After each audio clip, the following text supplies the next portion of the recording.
राम श्री राम जय राम श्री राम जय जय राम श्री राम जय जय राम श्री राम जय जय राम श्री राम जय जय राम श्री राम जय जय राम श्री राम जय जय राम श्री राम जय जय राम श्री राम जय जय राम श्री राम जय जय राम श्री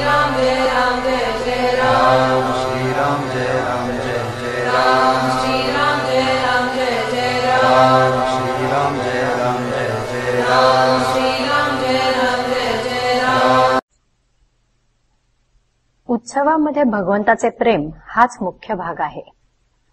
उत्सवासाठी तुम्हा सर्वांना बरेच कष्ट झाले। लग्नामध्ये खऱ्या विवाह विधीला म्हणजे अंतरपाठ धरून सप्तपदी होईपर्यंत थोडाच वेळ लागतो, पण या संस्काराचे महत्व आणि गांभीर्य मनावर ठसावे म्हणून 4 दिवस एवढे सोहळे करतात। त्याचप्रमाणे उत्सवामध्ये भगवंताचे प्रेम हे मुख्य आहे, बाकी आनंद आणि उत्साह हे त्याला पोषक म्हणून असावेत। आपला प्रत्येक सण आपल्याला भगवंताची आठवण करून देण्यासाठी आहे। देवदेवतांच्या उत्सवाचा हेतूही भगवंताचे प्रेम वाढीला लागावे हाच आहे। दिवाळीमध्ये फटाके उडवणे, गोड खाणे, फराळ करणे या सर्व गोष्टी मागचे दुःख विसरण्यासाठी म्हणून आहेत।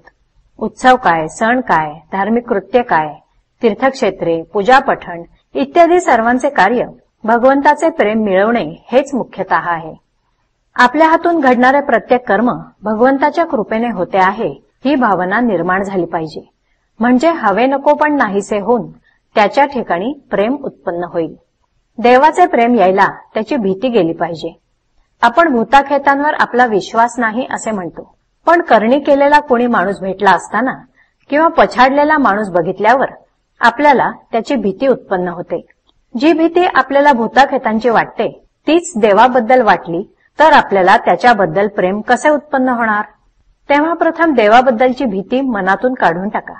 देव कधीही कोणाचे वाईट करणार नाही याची खात्री बाळगा। परमेश्वर दयेचा सागर आहे। आपल्या बाळाला दुःख व्हावे असे माऊलीला कधी वाटेल का? आपण तिला मनापासून हाकच मारत नाही, भगवंताचे नाम मनापासून घेतच नाही। इथेच आपले सर्व चुकते। तेव्हा गोंदवल्यास आल्यासारखे रामाजवळ जाऊन आता तुम्ही एकच मागा, रामा तुझे प्रेम आम्हाला दे। तुम्ही मागाल ते तो तुम्हाला खात्रीने देईल यावर विश्वास ठेवा। तो त्याच्यासाठीच इथे उभा आहे। रामाची भक्ती करण्याने आपला संसार आपली कल्पनाही होणार नाही इतका सुखाचा होईल। कोणत्याही परिस्थितीत नामाला सोडू नका। भगवंताच्या नामानेच त्याचा सहवास घडेल आणि त्याचे प्रेम उत्पन्न होईल। नाम हे भगवंताला अत्यंत जवळचे आहे। या नामाची तुम्ही संगत धरा, त्याचा सतत सहवास ठेवा, त्याला प्राणापलीकडे जपा। मग हेच नाम तुम्हाला थेट भगवंतापर्यंत पोचवल्याशिवाय राहणार नाही। जिथे राम तिथे नाम आणि जिथे नाम तिथे राम। खरोखर तुम्ही नामात दंग होऊन स्वतःला विसरा, मग राम तुमच्या पुढेच उभा आहे। दृश्यामध्ये असणारी भगवंताची खूण म्हणजे नाम होय। नामावर विश्वास बसणे महाभाग्याचे लक्षण आहे। सगुण भक्ती। सर्वभूती भगवंत आहे याची खात्री पटायच्या आधी तो माझ्यात आहे हे पटले पाहिजे। सोन्याचा दागिना मला सोने भेटवा असे म्हणत नाही, त्याचप्रमाणे मला भगवंत बाहेरून कुठून भेटायचा आहे असे नाही समजू। तो आपल्या जवळच आहे। मनुष्य बोलतो तसा जर वागला तर त्याला त्याची प्रचिती आल्याशिवाय राहणार नाही। मी कुणाचा आहे हे जर जाणले तर मी कोण हे कळायला वेळ लागायला नको। सत्समागम केला म्हणजे मी कोण आहे हे कळते। साक्षी रूपाने नटलेला जो मी त्याला पाहायला जंगलात जायला नको। माझे पण सोडावे म्हणजे मीचा बोध होतो। भगवंत चोहोकडे भरलेला आहे असे आपण नुसते तोंडाने म्हणतो, पण त्याप्रमाणे वागत नाही हे आपले मूळ चुकते। भगवंत माझ्यात आहे तसाच तो दुसऱ्यातही आहे हे आपण सोयीस्करपणे विसरून जातो। जसा खोलीतला दिवा प्रकाशाने सर्व खोली व्यापून टाकतो तसे हे सर्व जग भगवंताने व्यापून टाकले आहे। मी करता नसून राम करता आहे हे म्हटले म्हणजे त्यात सर्व आले।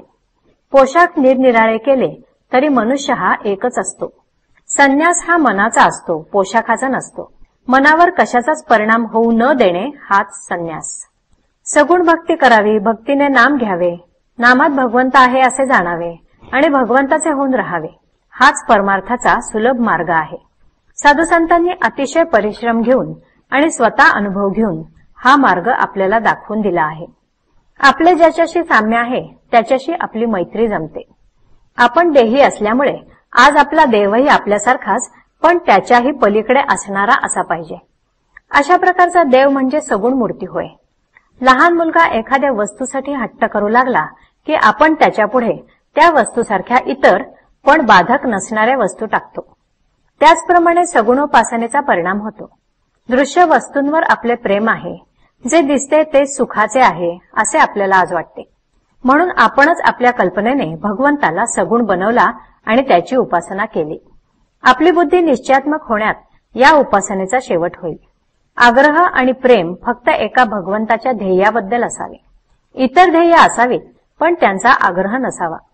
प्रपंचामध्ये व्यवहार होत असताना भगवंतापासून जेव्हा वृत्ती हलत नाही तेव्हा तिला सहज समाधी असे म्हणतात.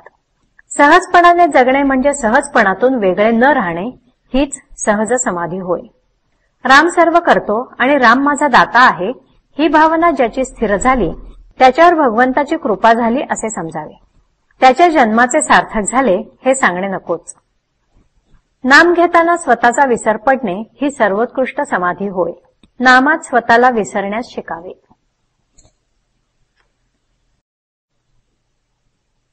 मीपणा ठेवून देवाकडे पाहणाऱ्यास त्याची प्राप्ती होत नाही. देवाला आपण जाणू म्हणून तो जाणला जाईल का? मला ब्रह्म कळले म्हणून शब्दाने सांगितले तर ब्रह्म कळले असं होत नाही. जो ब्रह्म कळले असं म्हणतो त्याला खरे म्हणजे काहीच कळले नाही असे होते. ते कळून घेऊ म्हणून कळत नाही, ते न कळतच कळते आणि मग मला कळले ही भावनाच तिथे राहत नाही.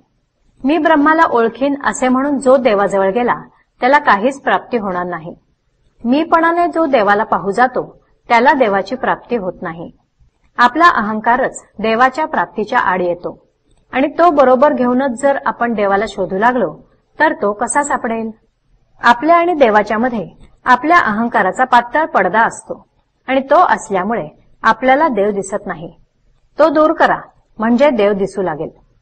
व्यापार चांगला चालला नाही म्हणजे मग विचारायला येता की तुम्ही व्यापार करायला सांगितला पण चांगला चालत नाही, पण त्याचबरोबर नामस्मरण करायला सांगितले होते आणि ते करीत नाही हे मात्र सांगायचं नाही. नामस्मरण केल्याने व्यापारात बिघाड येईल का? तुम्ही म्हणाल की आमच्या संसारात तुम्ही बिघाड करायला सांगता, परंतु मी बिघाड करायला सांगत नसून माझ्या सांगण्यावरून तुम्ही नामस्मरण केले तर उलट तो चांगलाच होईल. काळजी न करता संसार करा. रामाला जे करायचे ते तुम्ही काही केले तरी करायला तो चुकत नाही. मग काळजी करून तरी काय होणार आहे? जे भोगायचे ते कष्टाने भोगण्यापेक्षा आनंदाने भोगलेले काय वाईट? जे जे आघात होतील ते त्याचे म्हणून त्याच्याकडे पाठवावे. आपल्याला त्यांच्याशी कर्तव्य नाही असे समजत जावे. आपल्याला नवस करायचा असेल तर असा करावा की मला तू ज्या स्थितीत ठेवशील त्या स्थितीत आनंद दे म्हणजे मला समाधान राहील. दुसरे काही मागण्याची इच्छाच होऊ देऊ नको असे मागावे म्हणजे आपल्याला त्याचे होऊन राहता येईल. मनुष्याची शांती बिघडायला जगामध्ये दोनच कारणे आहेत. एक म्हणजे आपल्याला हवे ते न येणे आणि दुसरे म्हणजे आपल्याला नको ते येणे. या दोन्हीपैकी आपल्या हातामध्ये एकही नाही. मग आपण दुःख का करावे? भगवंताच्या नामाची एकदा गोडी लागली ना की सर्व काही साधते. नाम अभिमानाचा नाश करते. नामाने हवे नकोपणाची बुद्धी होत नाही. साधू संतांनी आवर्जून सांगितलेले हेच नाम तुम्ही सतत घेऊन समाधानाचा शाश्वत ठेवा मिळवा. भगवंताजवळ असे काही मागा की पुन्हा दुसरे काही हवेसेच वाटणार नाही.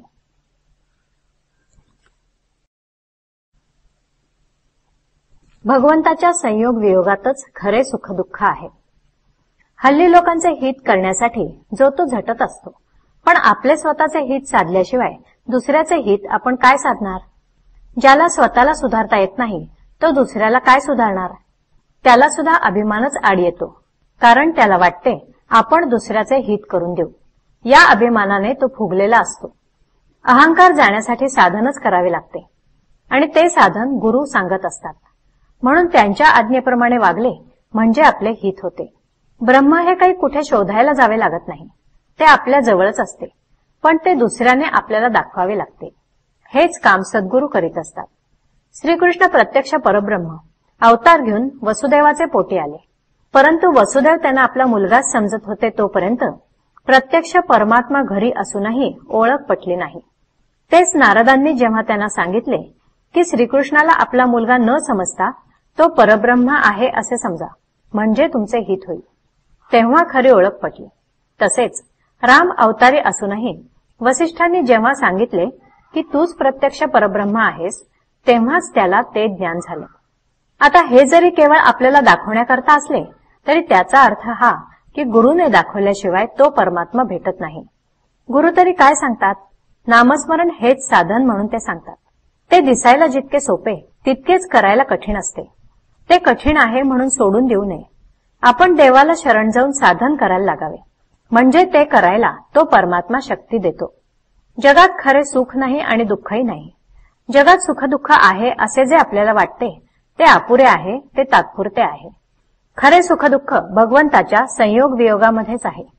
खरे पाहता आपली बुद्धी लवचिक आहे, आपल्या वृत्तीवर कशाचाही परिणाम होतो. म्हणून आपल्या मागे भगवंताचा आधार हवा. आपण त्याचे आहोत आणि जे जे होते ते त्याच्या इच्छेने होते असे समजून वागावे. भूक लागली तर आईजवळ खायला मागावे, पण चोरी करू नये. तसे पोटापुरते भगवंताजवळ मागावे, पण जास्त मागू नये. भगवंत अत्यंत जवळ आहे आणि अत्यंत दूरही आहे. तसाच तो सर्वव्यापी आहे, म्हणून तो आपल्याला दिसत नाही. आपण दरवर्षी भगवंताचा जन्म करतो, याचा अर्थ असा की मागच्या वर्षी आपण जन्म केला हे विसरलो, म्हणून यावर्षी पुन्हा त्याचा जन्म करावा लागला. खरे म्हणजे भगवंताचा वाढदिवस करायला पाहिजे.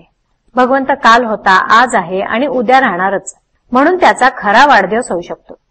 भगवंताचे अस्तित्व आपण जागृत ठेवले तर दरवर्षी जास्त उत्साह वाढेल आणि आनंदाचा वाढदिवस होईल. राम नाम जाणा अक्षरे दोन, गुरुमुखे करावी ओळखण.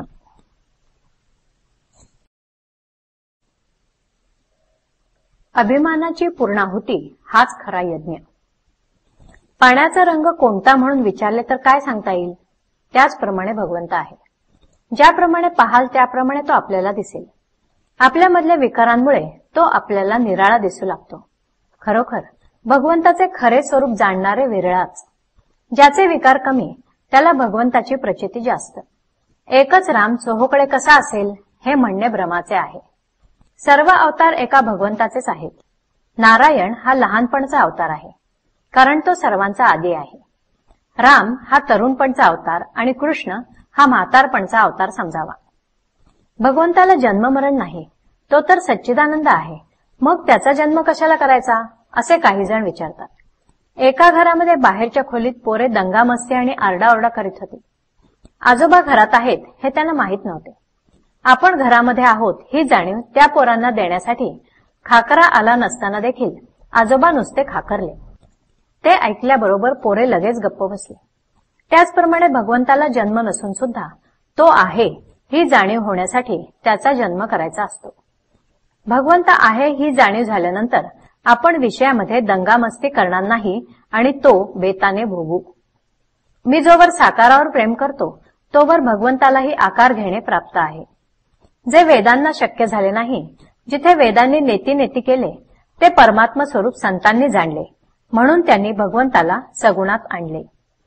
हा आनंद स्वरूप परमात्मा मिळवण्यासाठी आज आपल्याला सगुणोपासनेची अत्यंत जरुरी आहे. माणसाला जे अत्यंत हितकारक असते ते शांत आणि आनंद स्वरूप असले पाहिजे. सत्य स्वरूपाची प्राप्ती झाल्याशिवाय ते मिळत नाही, म्हणून भगवंताची प्राप्ती करून घ्यावी. विद्वत्ता अभिमान उत्पन्न करते, म्हणून विद्वत्ता आणि भगवंताची निष्ठा एके ठिकाणी सापडणे कठीण आहे. मीपणाची आणि अभिमानाची पूर्णाहुती देणे हाच खरा यज्ञ होय. निर्हेतुक कर्म करण्याने खरी सात्विकता उत्पन्न होईल आणि पुढे पूर्णाहुती दिली जाईल. अशा प्रकारे सर्वस्व अर्पण करणे हेच यज्ञाचे खरे सार होय. ज्याने स्वतःला ओळखले त्याने भगवंताला ओळखले. विकारांच्या अधीन न होण्यामध्ये मनुष्याचे खरे मनुष्यपण आहे. भगवंताच्या अधिष्ठानाशिवाय नुसती नीती ही पोरकी असते. ज्यात परमात्म्याचा विसर पडत नाही ती खरी चांगली बुद्धी आणि तो खरा सद्व्यवसाय. देवाचे नाम घ्यावे, नीतिधर्माचे आचरण करावे, प्रेमाने वागावे आणि लोकांना मदत करावी यालाच परमार्थ म्हणतात, आणि तो प्रत्येकाने मनापासून करावा. प्रपंचात जशी आसक्ती असते तशीच रामचरणी ठेवणे हीच रामभक्ती होय.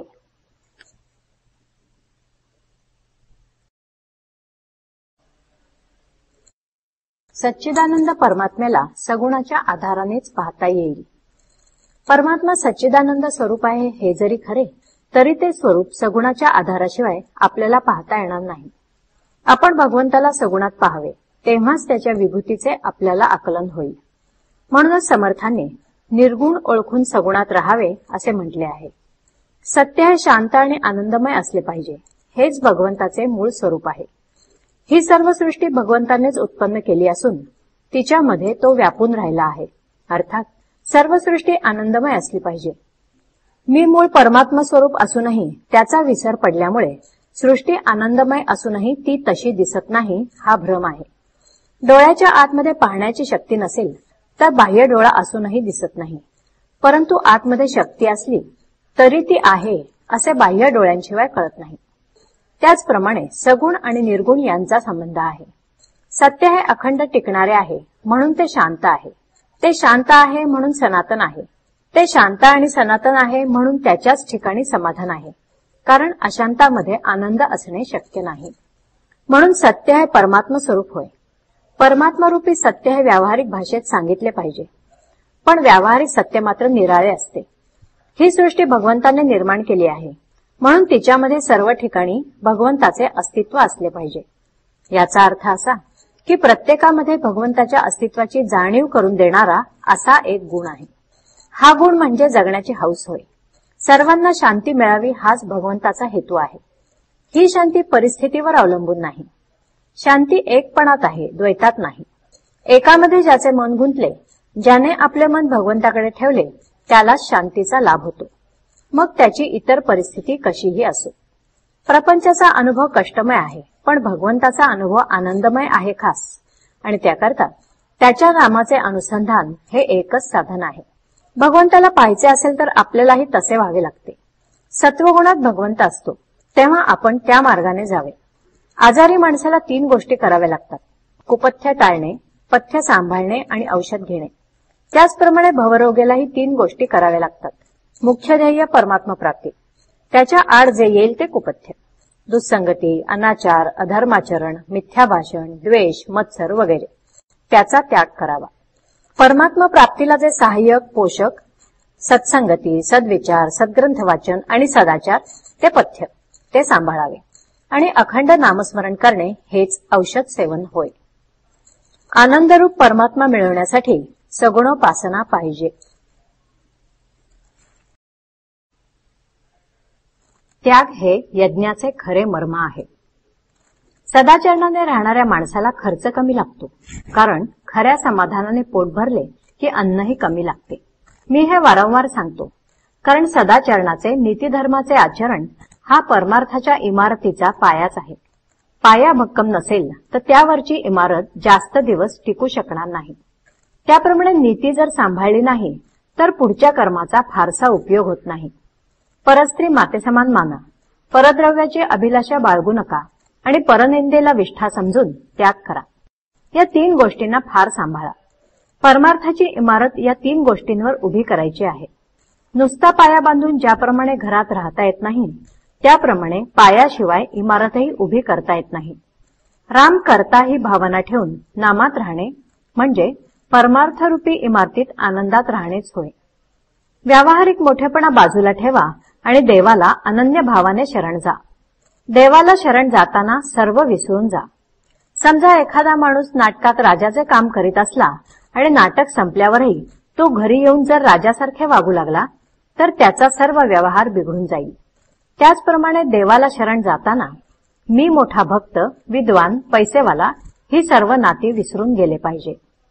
कर्माचे फळ आपल्या हातचे नाही म्हणून त्याची काळजी करू नये हे समजले तरी काळजी न करणे हे देखील आपल्या हातचे नाही म्हणून आपण काळजी करतोच.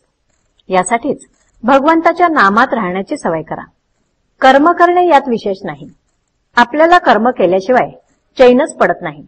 कर्म करा असे गीतेतही सांगितले आहेच, परंतु कर्म केल्याने पाहिजे ते फळ आपल्याला मिळतेच असे नाही.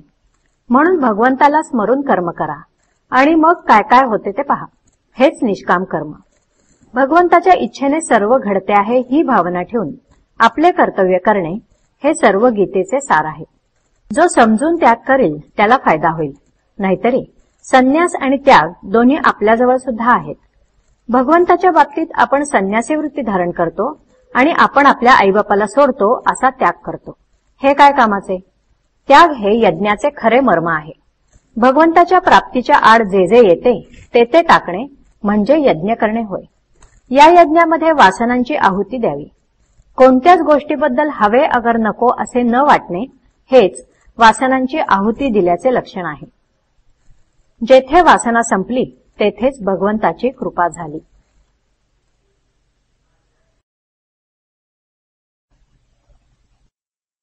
प्रयत्न आणि परमेश्वर यांची सांगड घालावी. जगात कुणीही सुखी नाही असे समर्थ सांगतात, पण एखादा राजाच्या पोटी जन्माला आला म्हणून सुखी झाला असे आपण मानतो. खाण्यापिण्याची अडचण नसली म्हणजे त्याला इतर काही काळजाच नाहीत असे म्हणून कसे चालेल? मागल्या जन्मी मी कुणाचा तरी घात केला म्हणून आज हे दुःख वाटेला आले आहे असे आपण म्हणतो आणि त्याबरोबरच फलाशेने कर्म करून पुढील जन्माची तयारी आजच करू लागतो. पण त्यातून सुटण्याचा काही मार्ग पाहत नाही. कर्मामध्ये आजवर मोठमोठे लोक गुंतून राहिले आहेत.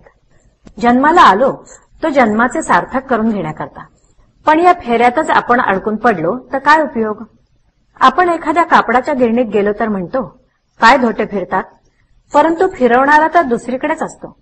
त्याप्रमाणे देहाचे देह पण जीव असेल तोपर्यंत, त्यामधून तो जीवात्मा नाहीसा झाला की देहाचे देहपणही नाहीसे होते.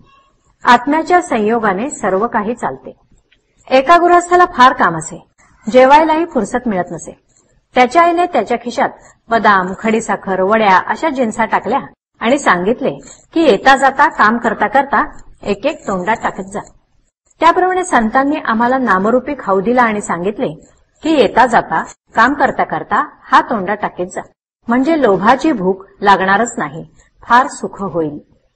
एका गृहस्थाचे त्याच्या भावाशी भांडण होते. त्याने जेव्हा आपले मृत्यूपत्र केले तेव्हा त्यामध्ये लिहिले की माझ्या शवाला माझ्या भावाचा हात लागू नये. काय ही देहबुद्धीची पराकाष्ठा. आज आपल्याला जे करणे योग्य आहे ते करायचे सोडून मनुष्य कालचे आणि उद्याचे पाहत बसतो. पुष्कळ लोकांना उद्या काय होणार आहे हे कळायला पाहिजे असते, पण आपला पुढचा काळ चांगला यावा म्हणून आपण आज चांगले वागणे जरूर आहे. तसे न करता मागच्याचा किंवा पुढच्याचा विचार करीत बसणे म्हणजे जे करू नये ते करणे हे मायेचे लक्षण होय. मायेच्या तावडीत जे सापडलेले आहेत ते लोक करू नये ते करतील आणि उद्याची काळजी करतील. मनुष्याची एक स्थिती कधीच कायम राहत नाही. आजची वाईट स्थिती जाऊन चांगली स्थिती उद्या ना परवा येणारच असते, पण आपला प्रयत्न आपण कधी सोडू नये. व्यवहारात नेहमी प्रयत्न आणि परमेश्वर यांची सांगड घालावी. कर्माचा हेतू जाळून टाकावा ही पुढची पायरी. रामाच्या इच्छेने सर्व काही होते ही दृढ भावना ठेवून मरणाची भीती बाळगू नये आणि जगण्याची काळजी करू नये. नेहमी नामस्मरणात राहण्याचा प्रयत्न करावा. कर्तव्य असावे तत्पर, मुखी नाम निरंतर.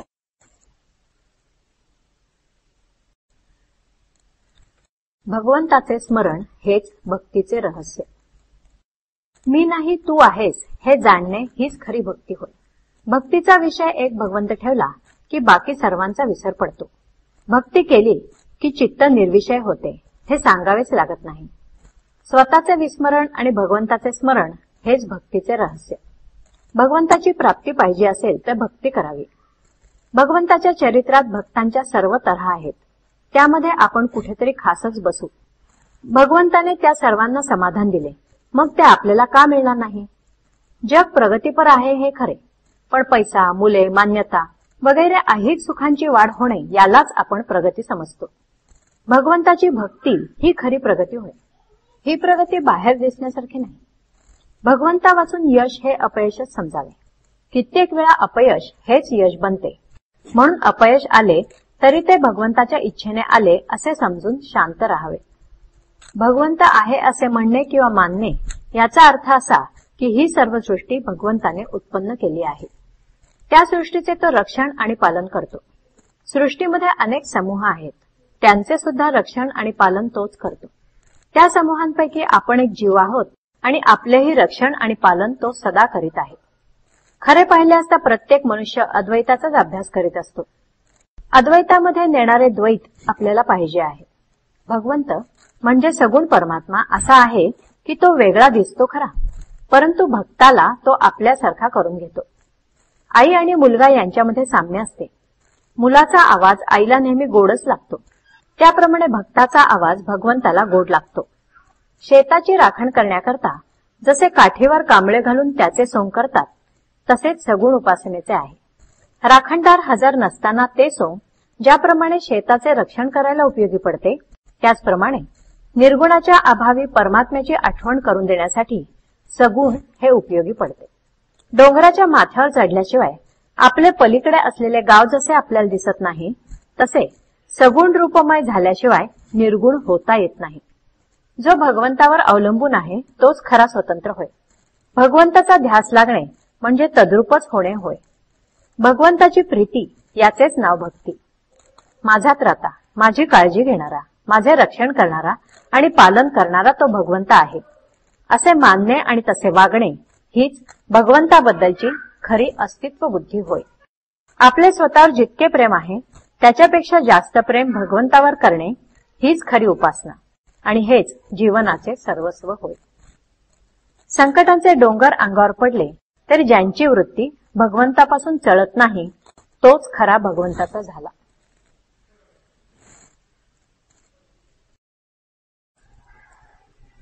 राम ठेवील त्यात समाधान हे खऱ्या भक्ताचे लक्षण जाण. नसावे कशाचे ज्ञान, वाटावे सदा घ्यावे रामनाम. प्रपंची राखावे समाधान हेच भक्ताचे मुख्य लक्षण जाण. डोळे व कान यांनी होते बाह्य जगाचे ज्ञान, त्यांना लावावे नामाचे अनुसंधान.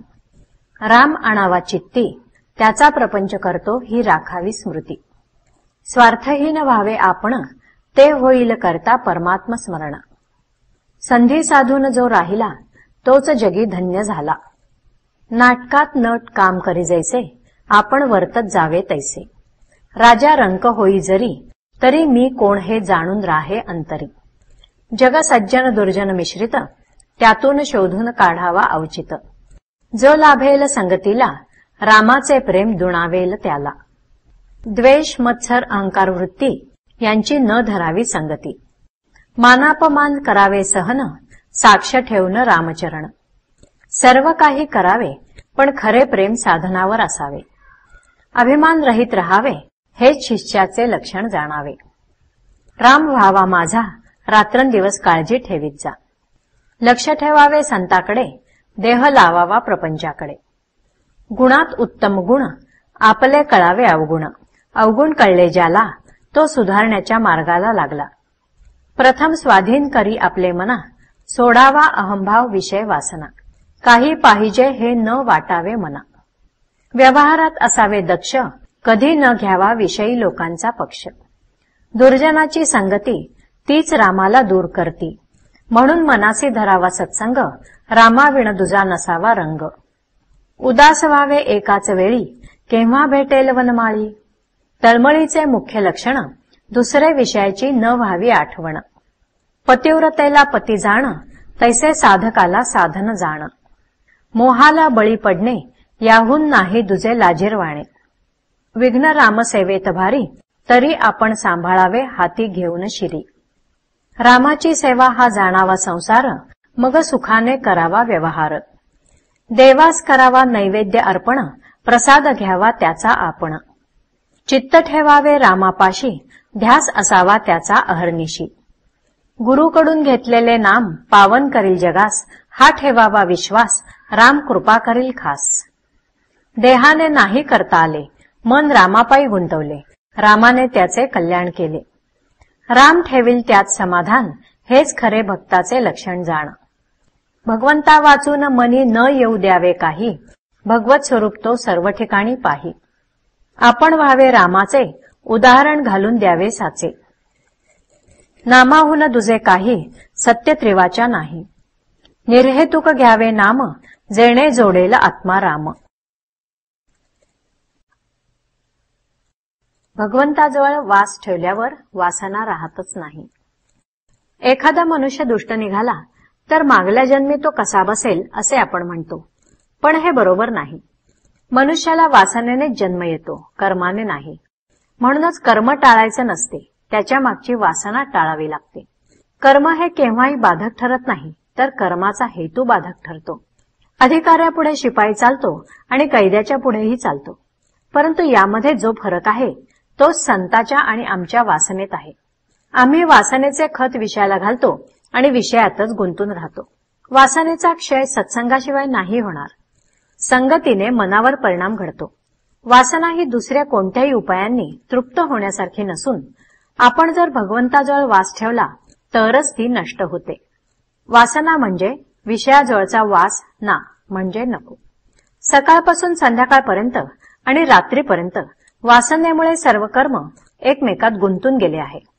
म्हातारे आणि तरुण या सर्वांना वासनासारखीच आहे. मी आता कंटाळलो असे म्हटले तरी वासना आपल्याला सोडत नाही आणि देह ठेवतानाही आपली वासना आपल्या बरोबर येते. परमात्मा जसा चिरंजीव आहे तशी वासना पण चिरंजीव आहे. वासनेच्या किंवा हवेपणाच्या 3 अवस्था आहेत. एक आस, दुसरी हव्यास आणि तिसरी ध्यास. आस म्हणजे वस्तू नुसती हवीशी वाटणे. हव्यासामध्ये वस्तू नेहमीच आपल्याजवळ असावीशी वाटते आणि ध्यासामध्ये त्या वस्तूशिवाय इतर काहीच सुचत नाही. मोठे झाड तोडायचे असेल तर आपण त्याच्या वरच्या फांद्या आधी तोडतो, नंतर बुंधा तोडतो. त्याचप्रमाणे वासनेचे झाड तोडण्यासाठी त्याच्या फांद्या म्हणजे आपले हवे नकोपण आधी तोडाव्या आणि शेवटी वासना मारावी. आपल्याला जे मागायचे आहे ते भगवंताजवळच मागावे. त्याने ते नाही दिले तर ते न देणेच आपल्या हिताचे आहे अशी बुद्धी उत्पन्न होईल. त्यानेच वासना मरेल आणि वासना नष्ट झाल्यावर बुद्धी भगवत स्वरूप होईल. काहीही न करता मिळावा इतका का परमार्थ सोपा आहे?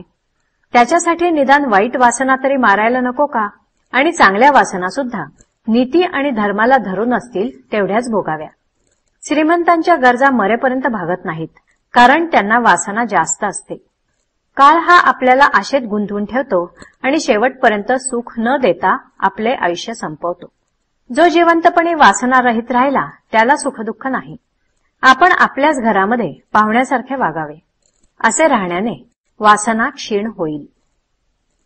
राम करता ही भावना ठेवून नामात राहण्याचा प्रयत्न करा, म्हणजे वासनेची नांगी मोडलीच म्हणून समजा.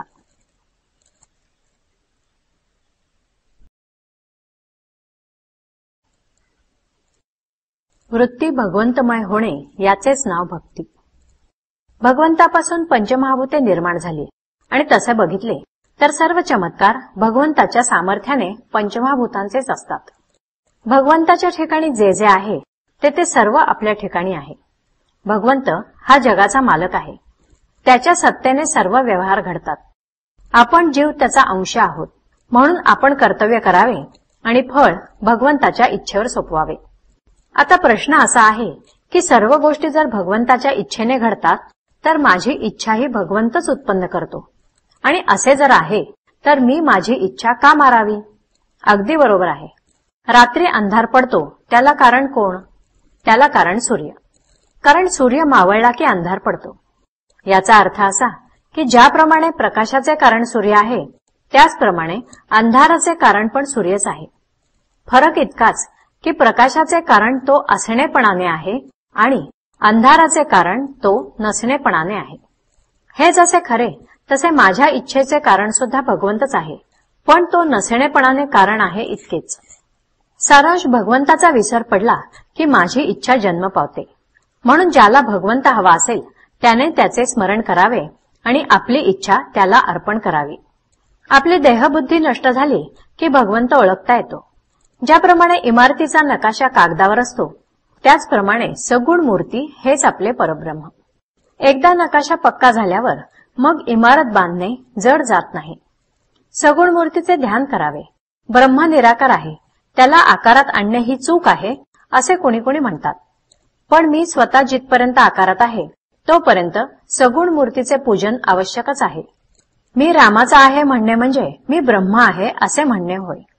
तदाकार वृत्ती होणे याचे नाव अनुसंधान, आणि अनुसंधानाने वृत्ती भगवंतमय होणे याचे नाव भक्ती. ब्रह्मसत्य आणि जग मिथ्या याचा थोडक्यात अर्थ म्हणजे जग जसे आहे असे आपण समजतो तसे ते नाही. अंतर्बाह्य परमात्मा दिसू लागणे हेच भक्तीचे लक्षण आहे. याकरता आपल्या कृतींकडे भगवंत पाहतो ही जाणीव नेहमी कायम ठेवावी. भगवंतापासून मी दूर आहे ही भावनाच मनात आणू नये. भगवंताच्या प्राप्तीकरता देहाचा सांभाळ करावा. मन रामाकडे गुंतलेले असले म्हणजे देहाचा विसर पडतो. म्हणून नामस्मरणाच्या योगाने मन भगवंताच्या ठिकाणी विलीन करावे. हेच परमार्थाचे सर्व सार आहे. वेदांती ज्याला ब्रह्म असे म्हणतात त्यालाच भक्त नाम असे म्हणतात.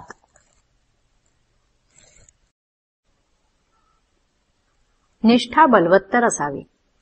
पोथीची समाप्ती झाली म्हणजे ऐकण्याचे संपून कृतीत उतरवण्याची वेळ आली असे समजावे. पोथी ऐकण्याचा मोबदला पुराणिकाला पैका दिल्याने मिळत नाही. तो असा असावा की दोघांचेही कल्याण होईल. भगवत भक्ती करणे हा खरा मोबदला आहे. जगात अशा कितीतरी गोष्टी आहेत की त्यांचे ज्ञान आम्हाला होत नाही, पण म्हणून आपण काही त्या खोट्या नाही मानित. आपण आपल्या तुटपुंज्या ज्ञानाचाही अभिमान धरतो, हे चुकते आपले. भगवंताने ज्ञान दिले आणि आम्ही त्याचा अभिमान धरू लागलो तर हातात तरवार दिल्यावर शत्रूचे शिर कापण्याऐवजी आपलीच मान तोडल्यासारखे झाले. ज्या विद्येने स्वतःचे हित कळत नाही ती विद्या नसून अविद्याच होय. जे खरे नाही ते खरे आहे असे वाटणे हे अज्ञान होय. अविद्या आणि अज्ञान दोन्ही सारखेच. परमात्म्याच्या स्वरूपाविषयी आपण संशय घेतो हे आपले अज्ञानच होय. देव आपल्याला आणि आपल्या कृतीला पाहतो ही जाणीव असणे म्हणजेच ज्ञान होय. प्रत्येकाला त्याची गरज भागेल एवढे भगवंत देतच असतो. म्हणून आहे त्यात समाधान ठेवावे. ज्याचे समाधान भगवंतावर अवलंबून आहे त्याचे समाधान कोणत्याही परिस्थितीत टिकेल. आपली निष्ठा अशी बलवत्तर असावी की तिच्यामुळे आपले समाधान राहील. हरिश्चंद्र, प्रल्हाद वगैरे मोठमोठ्यांचा किती छळ झाला, पण त्यांची निष्ठा अति बलवत्तर असल्याने ते त्या छळातून सुखरूप पार पडले.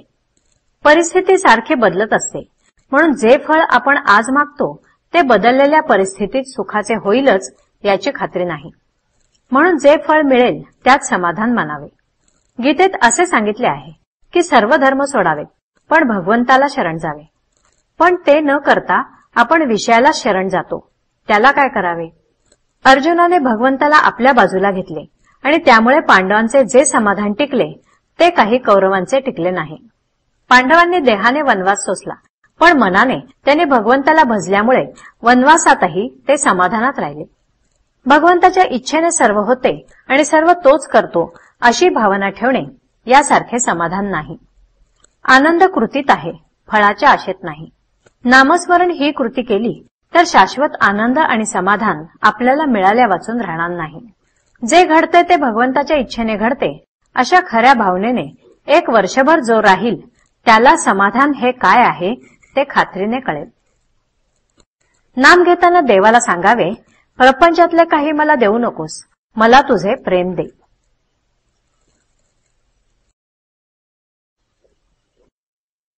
परमात्म्याचे प्रियत्व आले की जनप्रियत्व येते.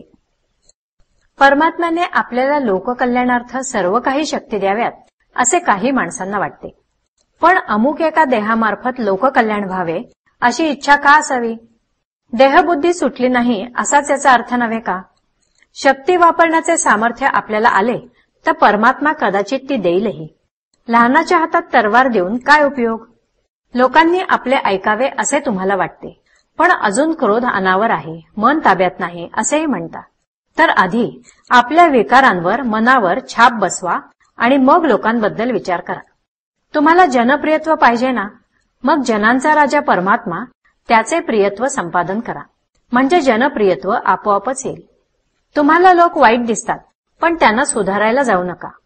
तुमच्याच मनात वाईट आहे म्हणून लोक तुम्हाला तसे दिसतात. स्वतःला आधी सुधारा, म्हणजे कुणीही वाईट दिसणार नाही. लहान मुली बाहुलीबरोबर खेळतात, तिला जेवू घालतात, निजवतात. त्यांना ठाऊक असते की ही निर्जीव आहे, पण भावनेने तिला सजीव कल्पून तिच्याशी त्या खेळतात.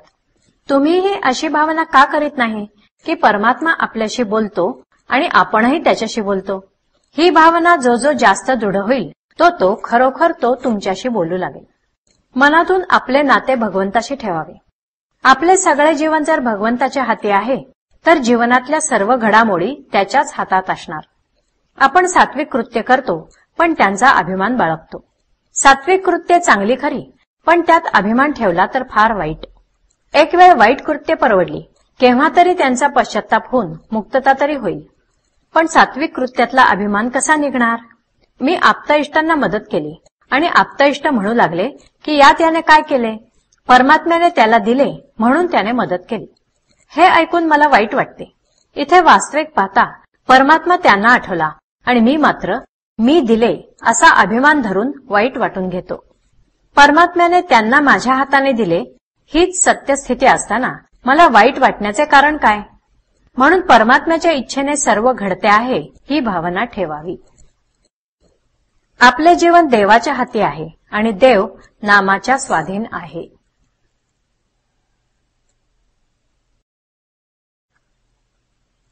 लीन माणसाला भगवंत लवकर साधेल. नामस्मरण करायचे ते अभिमान टाकून करीत जावे. परमेश्वराला अनन्य शरण जाऊनच त्याचे नाम घेत जावे. पुष्कळ वेळा आपण साधन करू लागलो म्हणजे आपल्याला अभिमान चढू लागतो आणि त्यामुळे साधन व्यर्थ होते. संताकडे जाताना आपण मनामध्ये काही एक बरोबर घेऊन जाऊ नये किंवा काही नेलेच तर भगवंताचे प्रेम न्यावे. आपण प्रपंचाचे प्रेम आणि अभिमान बरोबर घेऊन जातो आणि मग एकावर एक लिहिलेले जसे वाचता येत नाही तशी अवस्था होते.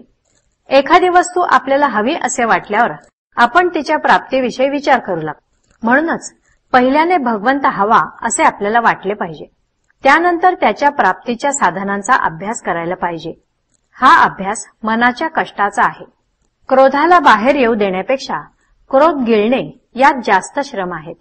असे करण्यामध्ये आज कष्ट आहेत हे खरे, पण पुढे मात्र सुख आहे हे निश्चित. वागण्यात, बोलण्यात आणि चालण्यात आपण सावधगिरी बाळगावी, नको ते टाळावे.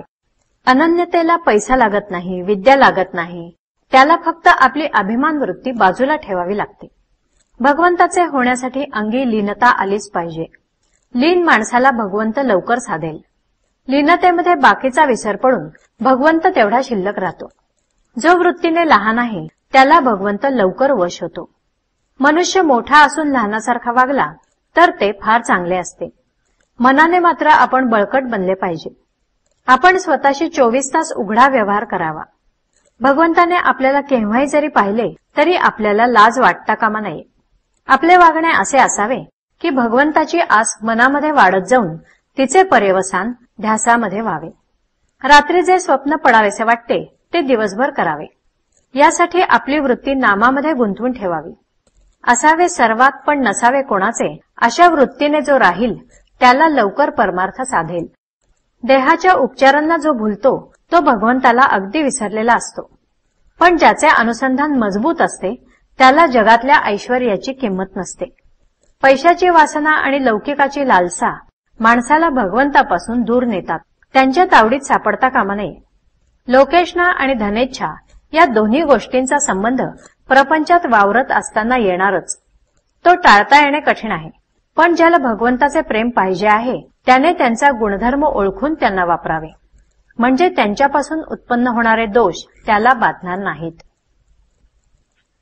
अभिमान रहित जावे रामाला शरण, त्यानेच राम आपला होईल जाण. परनिंदा व विद्येचा अभिमान माणसाला भगवंतापासून दूर नेतात. परनिंदा करण्यासारखे पाप नाही.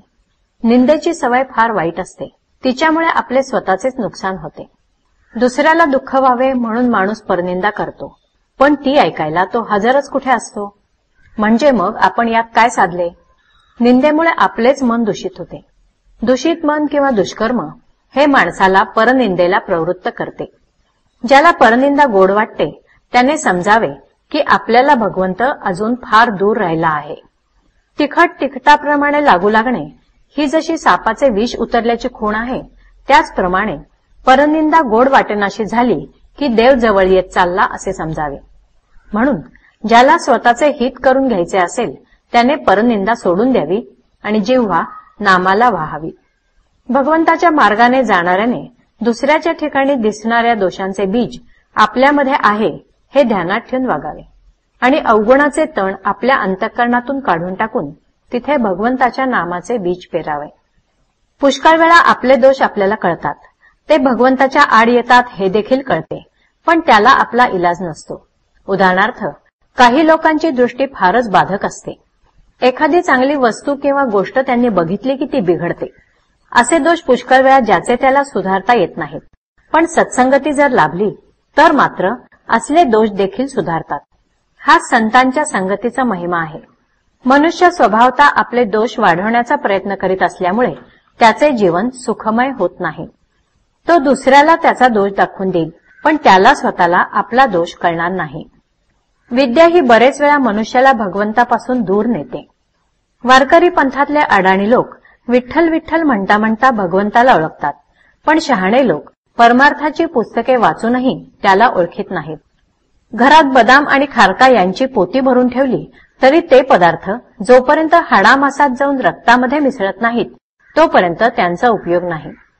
त्याचप्रमाणे पुस्तकी ज्ञानाचे पर्यवसान आचरणात झाले नाही तर ते व्यर्थ जाते. भगवंताकरता कुणीही कष्ट करू नका. कष्टाने साध्य होणारी ती वस्तू नव्हे. ती वस्तू सात्विक प्रेमाने साध्य होणारी आहे आणि प्रेमामध्ये झालेले कष्ट मनुष्य चटकन विसरून जातो. तुम्ही भगवंताच्या प्रेमाने अगदी भरून जा. आपसात प्रेम वाढवा, म्हणजे मग सर्व जग आनंदमय प्रेममय दिसू लागेल आणि शेवटी तुम्हाला स्वतःचा विसर पडेल. निंदा ही आपल्या साधनाची होळी करते.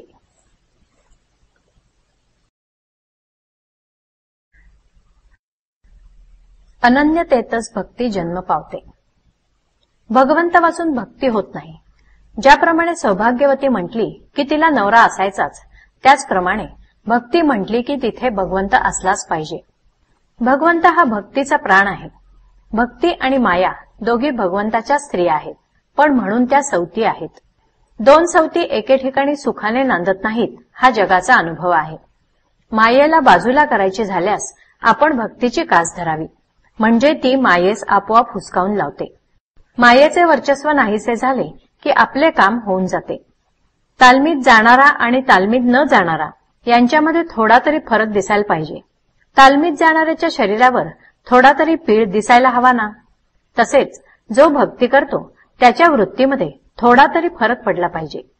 आपल्याला जर विद्या पाहिजे असेल तर आपण विद्वानांची संगत धरली पाहिजे. त्याचप्रमाणे आपल्याला भक्ती आणि आनंद पाहिजे असेल तर भगवंताची संगत धरली पाहिजे. सर्व सृष्टी रामरूप दिसणे हेच भक्तीचे फळ आहे.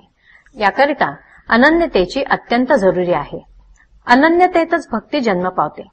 द्रौपदीची अनन्यता खरी. भगवंताशिवाय मला दुसरा कोणताच आधार नाही याची खात्री पटणे हेच अनन्यतेचे स्वरूप. माझी प्राप्ती करून घ्यायची असेल तर भक्ती हेच साधन आहे असे स्वतः परमात्म्याने सांगितले आहे. जसे नामस्मरण विस्मरणाने करता येत नाही, त्याचप्रमाणे भक्ती अभिमानाने करता येत नाही. समजा एखाद्या माणसाचे लग्न झाले. तो काल ब्रह्मचारी होता आणि आज गृहस्थाश्रमी झाला, तरी त्याच्या जीवनातले इतर व्यवसाय चालूच राहतात. त्याचप्रमाणे आपण भगवंताचे झालो तरी आपले प्रपंचाचे सर्व व्यवहार पूर्ववत सुरळीत चालतात. जी जी गोष्ट घडेल ती ती आपण भगवंताला सांगावी. भगवंताच्या अस्तित्वाची जाणीव ठेवण्यासाठी भगवंताला सांगून प्रत्येक काम करावे. भक्तीने भगवंत साधतो आणि फलाशा आपोआप कमी होतात. म्हणून आपण उपासना किंवा भक्ती वाढवावी. मी देही आहे असे म्हणता म्हणता आपण या देहाचे झालो. त्याचप्रमाणे मी देवाचा आहे असे म्हणत गेल्याने आपण देवरूप होऊन जाऊ. पण हे होण्यासाठी सगुणोपासनेची जरुरी आहे. रस्ता चालून गेल्याशिवाय जसे आपले घर गाठता येत नाही, त्याप्रमाणे सगुणोपासनेशिवाय आपल्याला उपाधिरहित होता येत नाही. राम करता आहे ही भावना म्हणजेच सगुणोपासना, आणि हेच खऱ्या भक्तीचे स्वरूप आहे. तू जे देशील ते मला आवडेल असे आपण भगवंताला सांगावे आणि माझ्या देवाला हे आवडेल का अशा भावनेने जगात वागावे. घडणारी प्रत्येक गोष्ट भगवंताच्या इच्छेने घडते अशी भावना कायम ठेवणे म्हणजेच भक्ती करणे होय.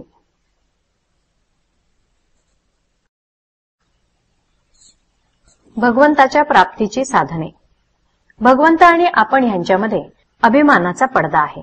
हा दूर झाला म्हणजे आपल्याला भगवत प्राप्ती झाली. हा दूर व्हायला अनेक मार्ग आहेत. कर्ममार्ग, हठयोग, राजयोग वगैरे मार्गाने हा तितका लवकर दूर होत नाही, उलट क्वचित प्रसंगी वाढतोही. भक्तिमार्ग सोपा आहे. भक्ती म्हणजे भगवंताला अभिमान रहित अनन्य शरण जाणे, भगवंताचे होऊन राहणे, भगवंताशिवाय दुसरे काहीच न दिसणे, सर्वत्र भगवत प्रचिती येणे.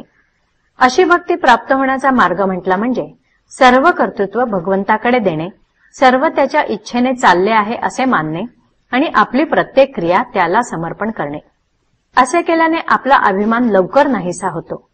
हे साधत नसेल तर गुरु आज्ञेत राहणे म्हणजेच आपला मान, अभिमान, शहाणपण हे सर्व गुंडाळून ठेवून गुरु सांगतील तसे सबब न सांगता वागणे.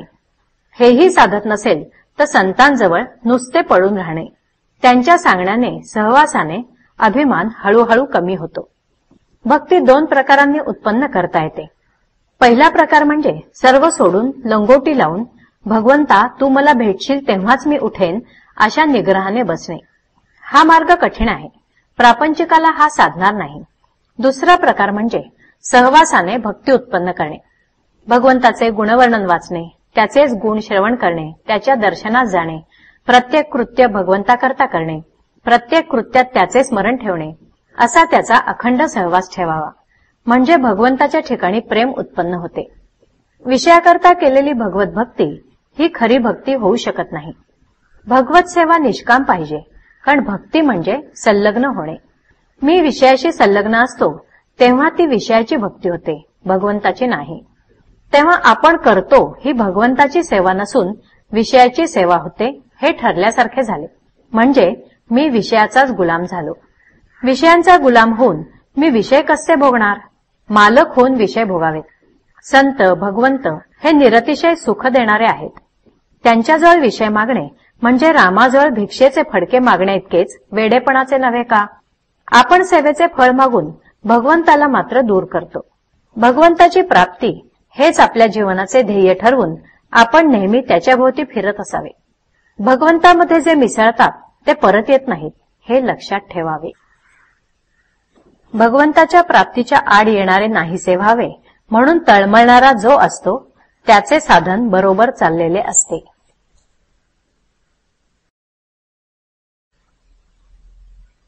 संस्कार कर्मांचा मूळ हेतू. धार्मिक संस्कार फार चांगले असतात, कारण त्यांनी आपल्या मनाला वळण लागते. प्रत्येक धर्मामध्ये संस्कार असतातच. ज्या मनुष्याला संस्कार नाही तो कोणत्याच धर्माचा नाही, मग तो आस्तिक असो वा नास्तिक असो. खरे म्हणजे कोणतेच कर्म यथासांग घडत नसते, पण त्यातल्या त्यात संस्कार कर्म मनुष्याने शास्त्राप्रमाणे करावे. त्यामध्ये जिथे कमी पडेल तिथे भगवंताचे स्मरण करावे, कारण भगवंताची श्रद्धा वाढावी हाच संस्काराचा मूळ हेतू आहे. संस्कार करीत असताना जरूर असलेला धार्मिक विधी तर करावाच, पण ज्यांना आपल्याविषयी प्रेम आहे असे आणि आपल्याला ज्यांच्याविषयी प्रेम आहे असे जे लोक आहेत त्यांना जेवायला बोलवावे. लौकिक मात्र वाढवू नये. वाईट ते सोडणे आणि चांगले ते धरणे हाच संस्काराचा मुख्य हेतू. संस्कार हे भगवंताचे स्मरण करून देतात. समाज हा बंधनाशिवाय राहूच शकत नाही. आम्हाला बंधने नकोत असे म्हणणारे लोक वेडे आहेत. बंधनांमुळेच आपल्या धर्माला सनातनत्व आले आहे. म्हणून बंधनांना अतिशय महत्व आहे. धर्म हा कधीच बुडत नसून बंधने बुडत जातात. सध्या बंधने बुडत चालली आहेत. पूर्वी धर्मावर श्रद्धा होती म्हणून इतक्या सुधारणा नसून सुद्धा स्वास्थ्य होते. पण आज बाहेरच्या जगात पुष्कळ सुधारणा झाल्या तरी त्या सुधारणांना धर्माचा पाया नसल्यामुळे मानवाला स्वास्थ्य नाही. अलीकडे काही लोक असे म्हणतात की समाज जसा बदलेल तसे नीतीचे नियम बदलायला पाहिजेत. पण अध्यात्मविद्या असे सांगते की नीतीचे नियम कायमच आहेत. ते न बदलता माणसाने स्वतःलाच बदलले पाहिजे. एखाद्या समाजाचा पाया बौद्धिक असू शकेल किंवा पैसा असेल, पण ज्या समाजाचा पाया धर्म आहे त्या समाजालाच खरे समाधान लाभेल. धर्म म्हणजे एका अर्थाने व्यवस्थितपणाच होय. धर्म वस्तू जाताला संस्काराच्या रूपाने नीट धरून ठेवतो. व्यवहारामध्ये ज्याचा उपयोग करता येतो तोच खरा वेदांत होय आणि जो परमार्थाला उपयोगी पडतो तोच खरा आणि योग्य व्यवहार होय. भगवंत आम्हाला हवा आहे असे म्हटले तरी जग आमच्या आड येत आहे असे आम्हाला वाटते. जग आडवे काय येते तर जगाशी आमचे स्वार्थाचे संबंध आहेत म्हणून. जगाशी वागताना आम्हाला निस्वार्थीपणाने व्यवहार करण्याची सवय नसल्याने जगाचा मोह आम्हाला सुटत नाही. हे सर्व नाहीसे होण्यासाठी आम्ही निस्वार्थी बनणे खरोखर आवश्यक आहे. त्यासाठी आम्हाला आमचे मन ताब्यात ठेवता आले पाहिजे आणि त्याकरता नाम हेच साधन आहे. जन्माला येऊन काही करणे असेल तर भगवंताला न विसरता कर्मे करावी म्हणजे झाले. नामात जो प्रपंच करील त्याचाच प्रपंच पूर्णत्वाला जातो.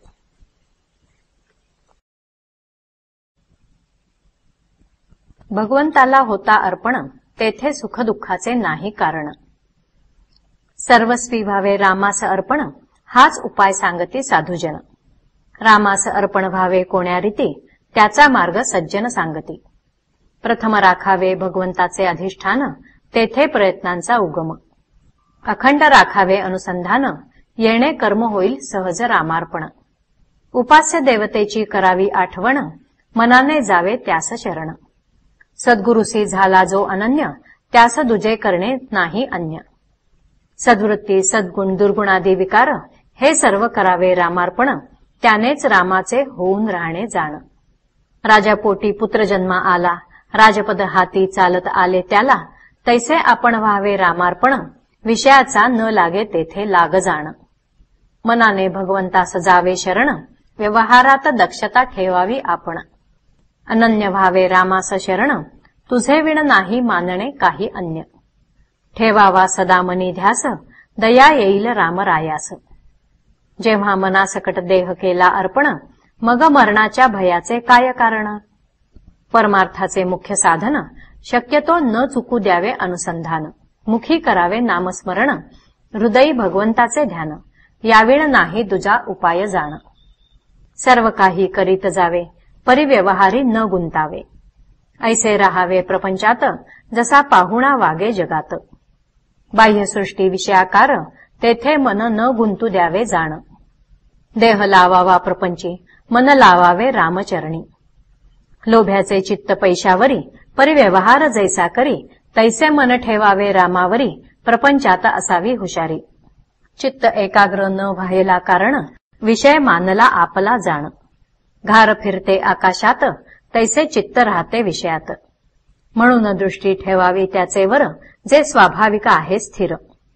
एकाग्रतेस करणे साधन त्याला करणे जरूर नामस्मरण.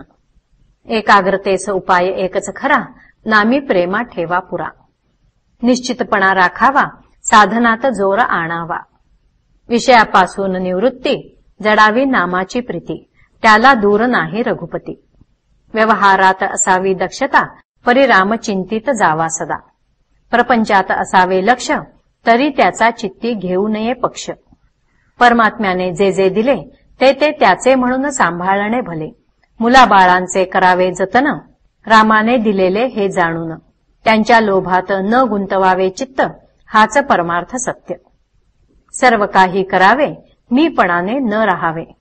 रामसेवा रामासाठी न जाणावी विषयासाठी. प्रपंच न मानावा सुखाचा तो असावा कर्तव्याचा. सदा राहावे सावचित्त मनाने भजावा भगवंत. जे जे काही माझे ते ते जाणावे रामाचे. राम त्यास सांभाळिता काळजीच कारण उरले नाही आता.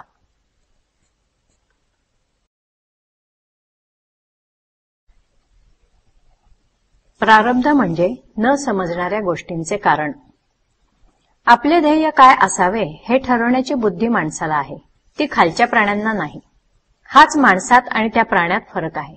प्राण्यांना प्रारब्धाने आलेले भोग भोगावे लागतात, त्याचप्रमाणे माणसाला देखील आलेले भोग भोगावे लागतात. पण भगवंताचा पाठिंबा ज्याला आहे तो मागे पुढे सोयीने भोग भोगू शकतो. जगातल्या घडामोडी जशा चालतात तशाच आपल्याही सर्व गोष्टी प्रारब्धाने चालतात. आपण जे मिळवले आहे ते स्वतःच्या प्रयत्नाने मिळाले ही कल्पना गेल्याशिवाय देह प्रारब्धावर टाकता येणार नाही. माझे सर्व हे त्याच्या कृतीचे फळ आहे असे म्हटले की क्रिया तर चालते पण करते पण राहत नाही. पुष्कळ गोष्टी अशा आहेत की त्यांच्याकडे बोट दाखवून त्यांचे कारण अमुक असे आपण सांगू शकतो. पण काही गोष्टी अशा आहेत की त्यांचे कारण आपल्याला दाखवता येत नाही. अशा वेळी त्या प्रारब्धाने घडल्या असे आपण म्हणतो. प्रारब्ध म्हणजे न समजणाऱ्या गोष्टींचे कारण होय असे म्हणायला हरकत नाही. संतांना देखील त्यांचे प्रारब्ध भोगावे लागते, पण त्यांना देहबुद्धी नसल्याने भोगाचे सुखदुःख त्यांना नाही. व्यवहारदृष्ट्या औषध घेऊन मग भोग भोगणे हाच मार्ग खरा आहे. बुवाने आपल्या सिद्धीने रोग बरा करणे किंवा टाळणे हे बरे नाही. त्यामध्ये बुवाची प्रसिद्धी होईल खरी, पण त्यात त्याचे स्वतःचे कल्याण नाही, तसेच लोकांचेही पण हित नाही. समजा एक मनुष्य रस्त्याने चालला असताना वाटेत एक 10 रुपयांची नोट पडलेली आढळली. पूर्वसंस्काराप्रमाणे ती उचलून घेण्याची वासना त्याला होईल, पण ती प्रत्यक्ष उचलून घ्यावी किंवा न घ्यावी हे ठरवण्याचे स्वातंत्र्य त्याला आहे.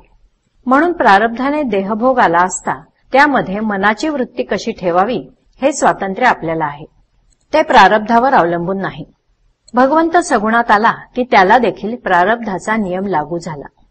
आपला जन्मजात स्वभाव जरी वाईट असला तरी अभ्यासाने तो खात्रीने सुधारता येईल.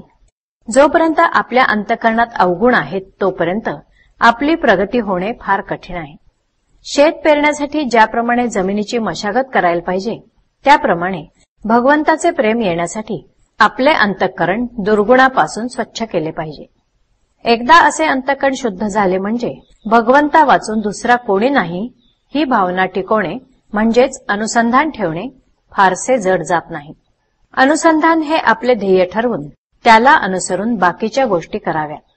त्याकरता सर्वांनी मनापासून नाम घ्यावे आणि आनंदात राहावे. मिळणे आणि जाणे दोन्ही प्रारब्धाधीनच आहे. मग हर्ष शोक वृथा का करावा.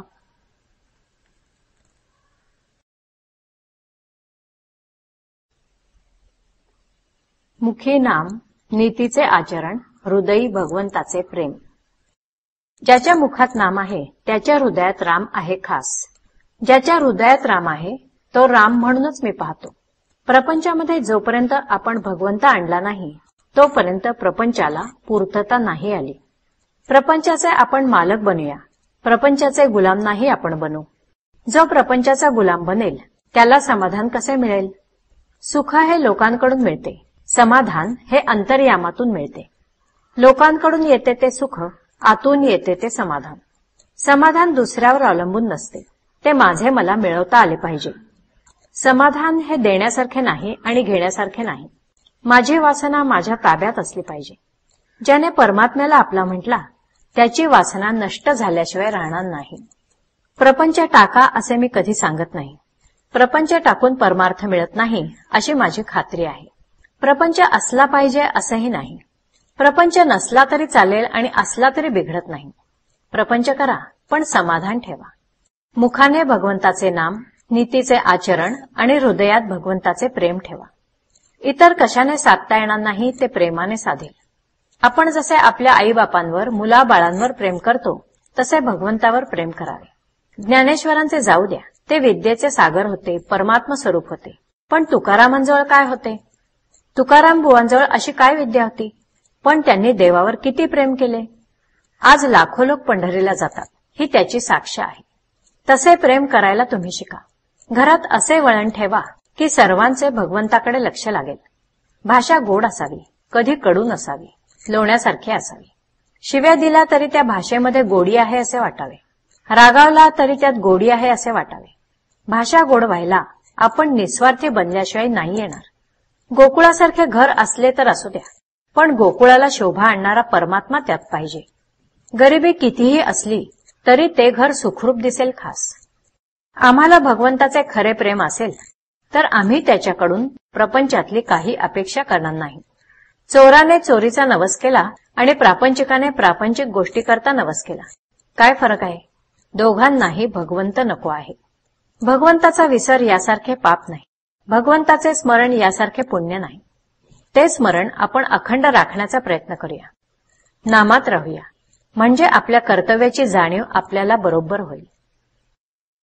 दुसऱ्यापासून सुख मिळवण्याचा प्रयत्न करणारा मनुष्य प्रपंची होय.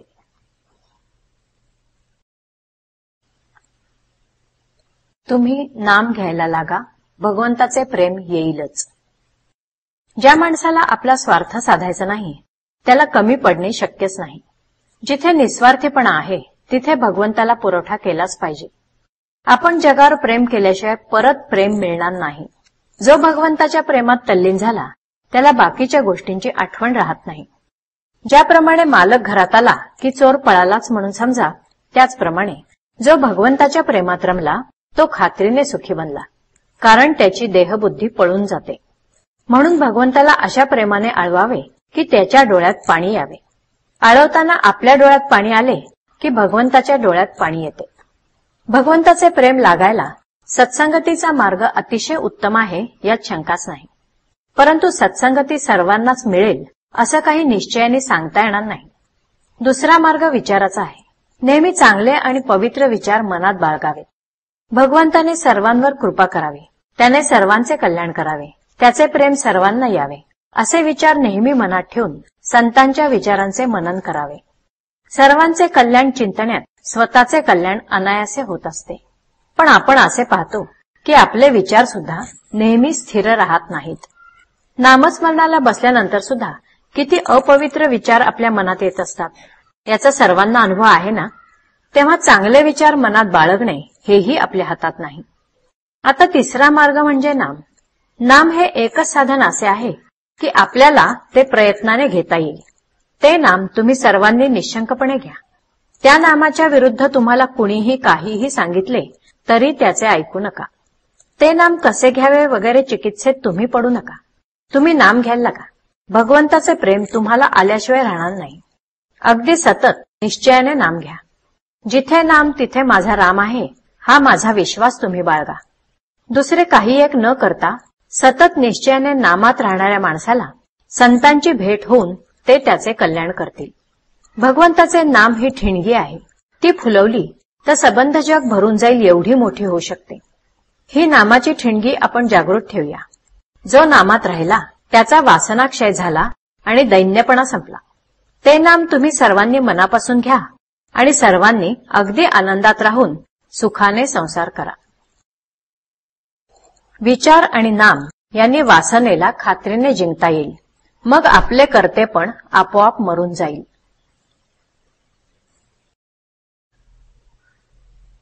परमेश्वराची खरी पूजा. देहाभिमान नाहीसा झाला म्हणजे काळजीचे कारण उरत नाही.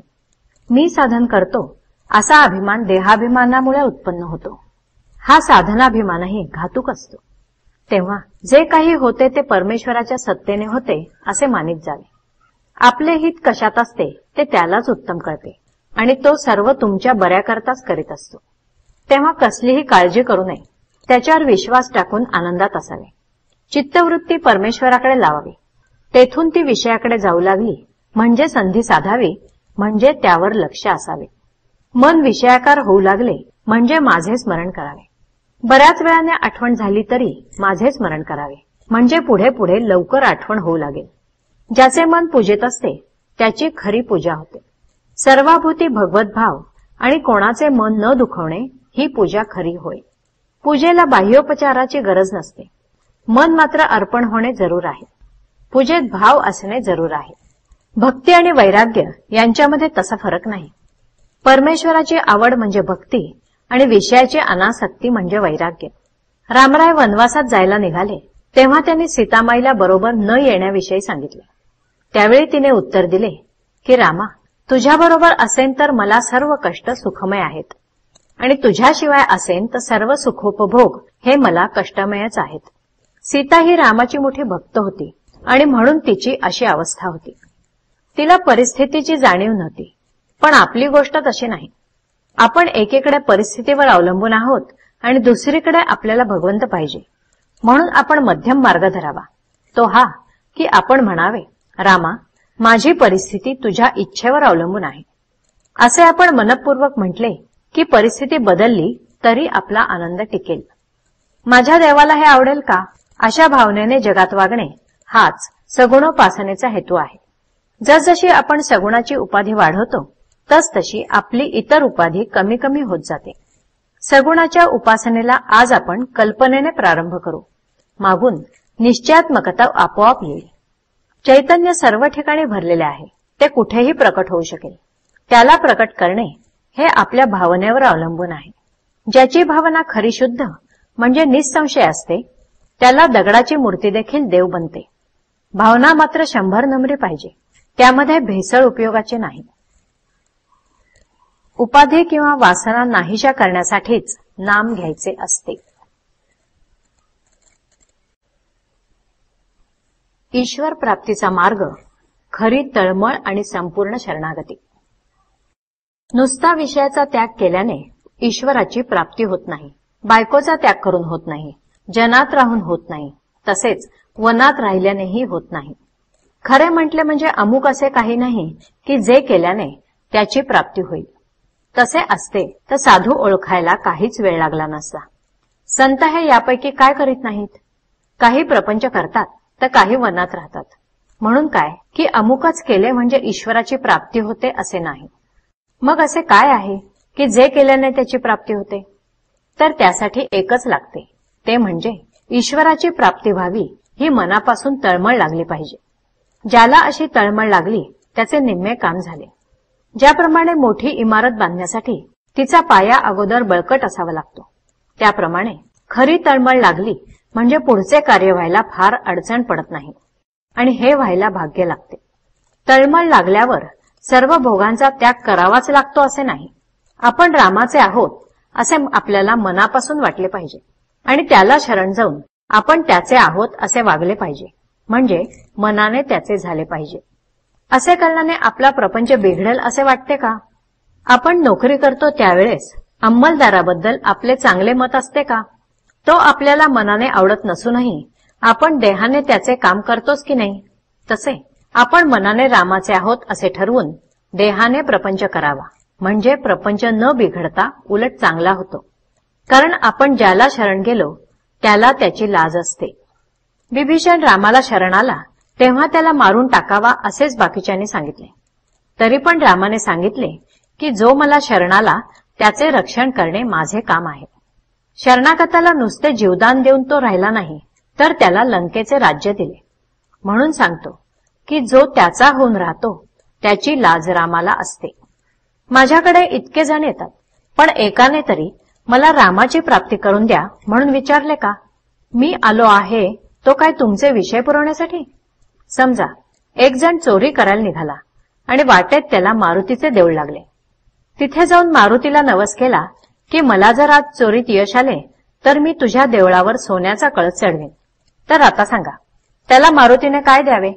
त्याने त्याच्या नवसाला पावावे असे तुम्हाला वाटते का? जर नाही तर तुम्ही विषय मागितले आणि मी दिले नाहीत तर मला दोष का देता? आपल्याला नवस करायचा असेल तर असा करावा की मला तू ज्या स्थितीत ठेवशील त्या स्थितीत आनंद म्हणजे समाधान राहावे आणि दुसरे काही मागण्याची इच्छाच होऊ नये. साधकाने शक्य तितके कर्तव्य करावे आणि मग भगवंत किंवा गुरु पाहून घेतील असे म्हणून आनंदात राहावे.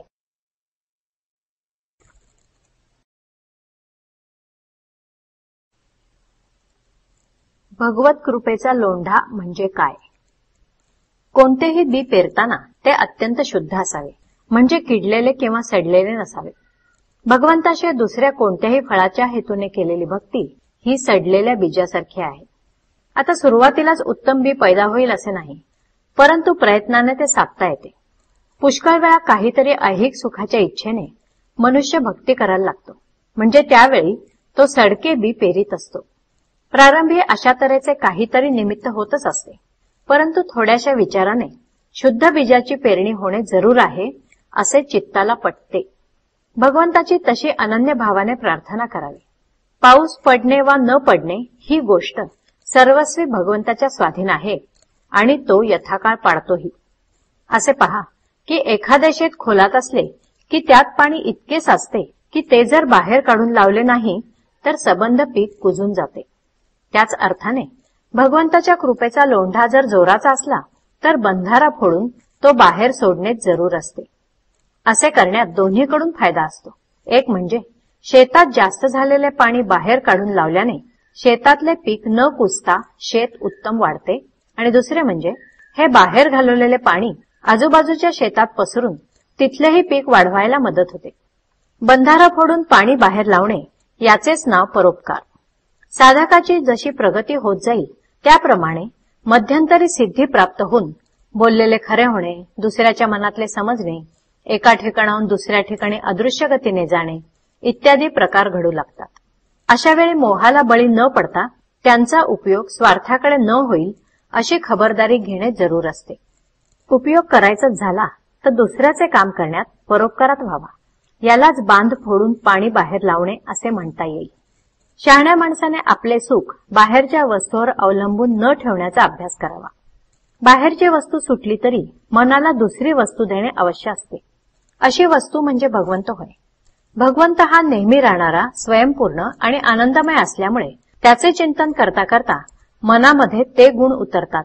अर्थात मन भगवंताच्या चिंतनाने आनंदमय बनल्यावर त्या माणसाला जीवन किती रसमय होत असेल याची कल्पना करावी. मी त्याचा आहे आणि हे सर्व त्याचे आहे अशी सारखी जाणीव पाहिजे. किती आनंद आहे त्यात. शुद्ध अंतःकरण ठेवून नाम घेतले तर भगवंताच्या कृपेचा अनुभव येईल.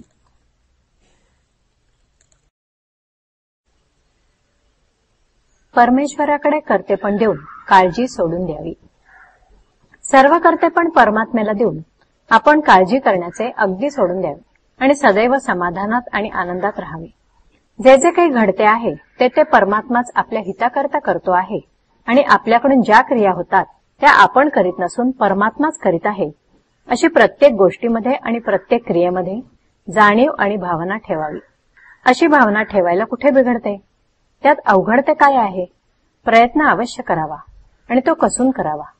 पण तो परमात्माच सर्व करीत असून त्यात येणारे यश अगर अपयश हे सर्व आपल्या हितासाठीच आहे अशी ठाम भावना ठेवली पाहिजे.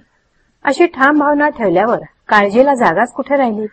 आणि एकदा काळजी गेली म्हणजे आपला आनंद हा स्वयंसिद्ध आहेच आहे. तो काही दुसऱ्या कुठून मिळवायचा नाही. आनंदाला ही काळजी झाकाळून टाकते. थोडक्यात म्हणायचे झाले तर असे सांगता येईल की मी पण म्हणजेच करते पण परमात्म्याला द्यावे. म्हणजे काळजी नाहीशी होते आणि निर्मळ आनंद उरतो. आणि अशा स्थितीत नामस्मरण चालावे. हेच स्वानंदात स्मरण होय. आपले कर्तेपण अपुरे आहे. ते आपल्या स्वाधीन नसून परमात्म्याच्या स्वाधीन आहे. म्हणून सुखदुःखाची बाधा आपल्याला न होता ती परमात्म्याला झाली पाहिजे. आपल्या सुखदुःखाचा नाश म्हणजेच आपल्या कर्तेपणाचा नाश आणि आपल्या कर्तेपणाचा नाश म्हणजेच भगवंत करतो ही भावना होय. आपले होते कसे ते पहा. कर्माच्या सुरुवातीला काळजी लागते. कर्म करीत असताना काय होतंय कोणा ठाऊक म्हणून काळजी लागते आणि कर्म झाल्यावर शेवटी अरे हेच का फळ मिळाले म्हणून काळजी लागते. याप्रमाणे काळजी करणाऱ्या मनुष्याला सुख समाधान केव्हाच मिळत नाही. काळजी ही वाळवीसारखी आहे. काही खात असताना तर ती दिसत नाही, पण कपडा किंवा पुस्तक खाल्ल्यावर मात्र ती दिसते. त्याचप्रमाणे काळजी आपली निष्ठा कमी करत असते. त्या अवस्थेत ती दिसत नाही, परंतु नंतर मात्र ती दिसते. काळजी सोडायची म्हटली तर आजच सुटेल, नाहीतर ती केव्हाच सुटणार नाही. भारतीय युद्धात भगवंताने जिथे रथ नेऊन उभा करावा तिथे अर्जुनाने बाण मारावे. अर्जुनाने आपल्या रथाच्या दोऱ्या भगवंताच्या हाती दिल्या. त्याचप्रमाणे आपण आपल्या जीवनाच्या दोऱ्या भगवंताच्या हाती देऊया. अर्जुनाच्या जागी एखादे बाण मारणारे यंत्र जरी असते तरी काम तेच झाले असते. तसे आपण भगवंताचे यंत्र बनूया.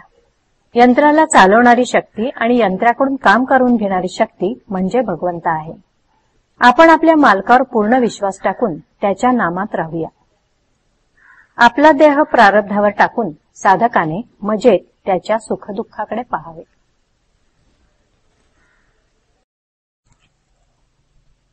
परमेश्वर आपल्या हृदयात आहे. सरकारी नोकर वरिष्ठाच्या हुकमाप्रमाणे चालत असल्यामुळे त्याच्यावर वैयक्तिक जबाबदारी कसलीही येत नाही आणि कर्तेपणाही त्याला शिवत नाही. त्याप्रमाणे गुरुवर श्रद्धा ठेवून त्याच्या आज्ञेत राहावे. लाभहानी देव जाणे, जबाबदारी गुरुवर, आणि तोच हे साधन करवित असल्याने कर्तेपणाही त्याच्यावरच असणार. त्याच्याही पुढे म्हणजे जे जे काही हातून घडते ते ते सर्व त्याच्याच इच्छेने आणि सत्तेने घडते अशी दृढ भावना असली म्हणजे कर्तेपण सोडून अजिबात मोकळे होता येते. असे झाले म्हणजे जे जे आपल्या हातून घडते ती त्याचीच सेवा होते. मुख्य गोष्ट ही की परमात्मा आपल्या हृदयात आहे, आपण त्याच्यात आहोत, आपण तोच आहो अशी दृढ भावना पाहिजे. याच्या मधली पायरी म्हणजे परमात्म्याच्या नजरेखाली तो पाहत असताना आपण सर्व कर्मे करीत आहोत अशी जाणीव असणे आवश्यक आहे. यामुळे अभिमान सर्वस्वी जरी न गळला तरी आपल्या हातून वाईट कृत्य तरी घडायची नाहीत. क्षेत्राला क्षेत्रत्व आपण आपल्या भावनेने जर दिले नाही तर तिथे पाणी आणि दगडच आहेत. काशी, गंगा असे म्हटले म्हणजे पवित्रतेचे संस्कार मनात उभे राहतात. पण तिथल्या राहणाऱ्या पुष्कळ लोकांचा तसा भाव नसल्यामुळे ते वर्षावर्षात स्नानासही जात नाहीत. यावरून त्यांना ते क्षेत्र असे वाटतच नाही असे दिसते. क्षेत्र हे आपल्या भावनेनेच नाही का निर्माण होत, मग ते घरच्या घरीच नाही का निर्माण करता येणार. याला अर्थातच दृढभाव असायला पाहिजे.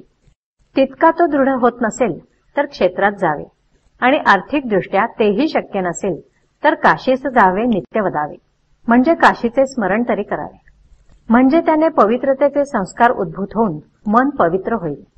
देव सर्वत्र भरलेला आहे, पण तो भावाने प्रकट केला पाहिजे. प्रल्हाद, द्रौपदी यांना अगदी खात्री होती की देव आपला सहाय्यकारी आहे, तेव्हा देवाला प्रकट होणेच भाग पडले. सद्गुरू मला सहाय्य करतील अशी तुमची खात्री पाहिजे, म्हणजे त्यांना सहाय्य करावेच लागते. याचा अनुभव घेणे हे तुमच्याच हाती नाही का. स्वार्थाने कर्मे करणे याचे नाव प्रपंच, आणि निस्वार्थपणाने करणे याचे नाव परमार्थ. जो आसक्तीमध्ये नाही तो निस्वार्थी समजावा. आसक्ती निघण्याची पहिली पायरी असेल तर ती उदासीनता होय. देव आहे असे निश्शंकपणे वाटणे हे ज्ञान होय. हे ज्ञान भगवंताच्या अनुसंधानात राहिल्याने सहज प्राप्त होते. उपासनेचा हेतू असेल तर तो राम आपल्या पाठीमागे उभा आहे ही भावना उत्पन्न करणे हा होय. भगवंताचे होण्यास आपण निर्दोष असणे जरूर आहे. भगवंताचे समाधान आम्हाला न मिळण्याचे कारण आम्ही ज्याचे आहोत असे वाटते ते आम्हाला सोडता येत नाही. प्रपंच आम्हाला हवासा वाटतो.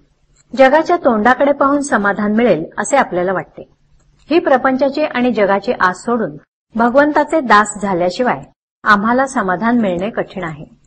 हे दास्यत्व येण्यासाठी भगवंताच्या प्राप्तीची उत्कंठा आम्हाला लागणे जरूर आहे. ही उत्कंठा यावी तरी कशी. भगवंताचे होण्यासाठी आम्ही अगदी निर्दोष असणे आवश्यक आहे. हे निर्दोषपण येण्यासाठी आपण खरोखरच जसे नाही तसे जगाला दिसू नये. मनाने नेहमी शुद्ध असावे. आपण खरोखर चांगले नाही असे आपल्याला कळत असताना सुद्धा लोक आपल्याला चांगले म्हणतात याची आम्हाला खंत वाटणे जरूर आहे. जगात आपले वागणे असे असावे की आपल्याविषयी दुसऱ्या कुणाला शंकाही येता कामा नये. ढोंग मुळीच करू नका. आचार विचाराने इतके पवित्र झाल्यानंतर मग आम्हाला भगवंताचे का बरे होता येणार नाही. भगवंताचे झाल्यावर आम्हाला काळजीचे काही कारण आहे का. आपण सर्वजण आम्ही भगवंताचे आहोत असे म्हणतो आणि काळजी करतो, हे किती विपरीत आहे. ही प्रपंचाची काळजी नाहीशी होण्यासाठी प्रपंचातले सर्व वैभव, धन दौलत ही आपली कर्तबगारी नसून ती रामाच्या इच्छेने आली आहे असे आम्ही म्हटले पाहिजे. माझा प्रपंच तुझ्या इच्छेने चालला आहे, तू ठेवशील त्यात मी समाधानात राहीन अशी आमची वृत्ती बनायला पाहिजे. यासाठी मोठे वैराग्य पाहिजे असे नाही. खरोखर ते वैराग्य, त्याग वगैरेच्या भानगडीत तुम्ही पडू नका. भगवंत ठेवील त्या परिस्थितीत समाधानात राहणे यासारखे दुसरे वैराग्य कोणतेही नाही. ज्याच्यामध्ये भगवंताचा विसर पडेल त्याच्यावर वैराग्य करा. ज्याच्यामध्ये भगवंताची आठवण राहील तो विवेक समजून आचरणात आणा. प्रपंच उत्तम करा, पण त्याच्या अधीन होऊ नका. अधीन होणे हे पाप आहे, प्रपंच करणे हे पाप नाही. शक्य तितके धर्माचे पालन करा. नीती प्राणाबरोबर सांभाळा, आणि प्राण गेला तरी नामाची दुगदुगी राहू द्या इतके नाम तुम्ही सांभाळा. या 3 गोष्टी तुम्ही सांभाळा. गोंदवलेला तुम्ही इतकी मंडळी येता. मला संकोच असा वाटतो की इतका पैसा खर्च करून, इतक्या अडचणी सोसून, इतके कष्ट करून तुम्ही येता, तर बरोबर काय घेऊन जाता. काहीतरी बरोबर घेऊन जाऊन आचरणात आणा. नामस्मरणात तुम्ही सगळ्यांनी राहा. नामाकरता नाम घ्या. नाम घेऊन काही मागू नका. राम कल्याण केल्याखेरीज राहणार नाही. आपल्याला कोणी चांगले म्हटले तर आपल्या जीवाला धक्का बसून लगेच नामाची आठवण व्हावी.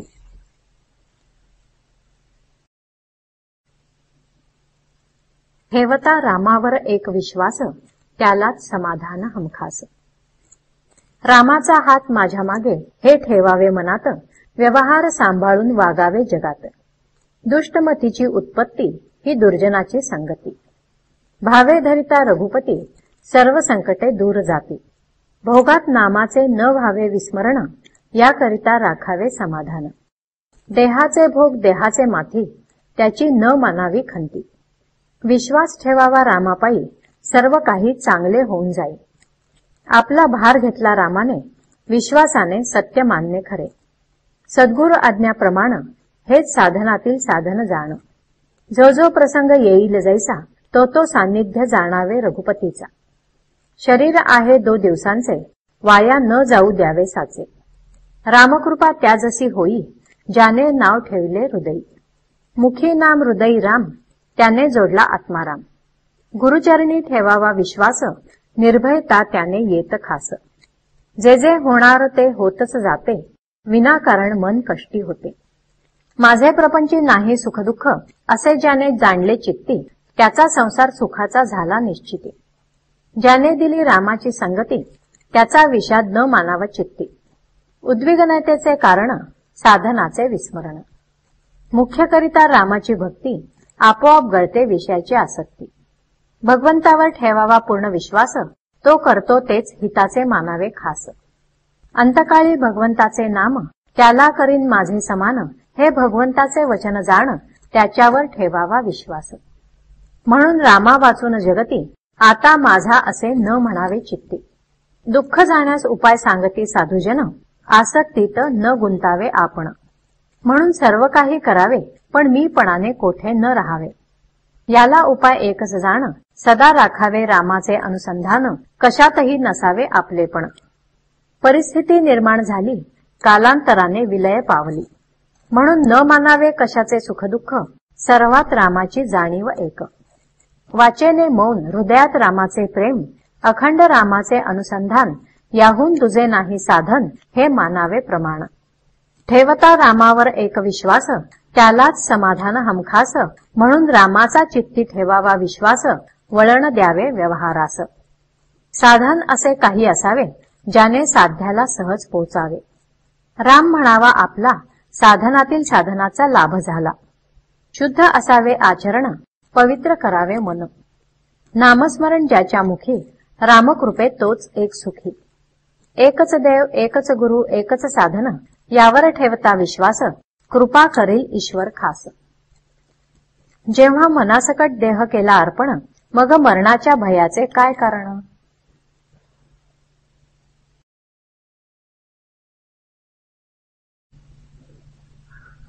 मनुष्य मात्र भगवंताच्या प्राप्तीसाठीच जन्माला आला आहे. भगवंत एकच ओळखतो. जो त्याची भक्ती करतो तो त्याला आवडतो. तिथे जातीचे, वर्णाचे बंधन नाही. आपण भाग्यवान कुणाला म्हणतो? ज्याच्याजवळ पैसा अधिक असतो त्याला. पण तो काही खरा भाग्यवान नव्हे.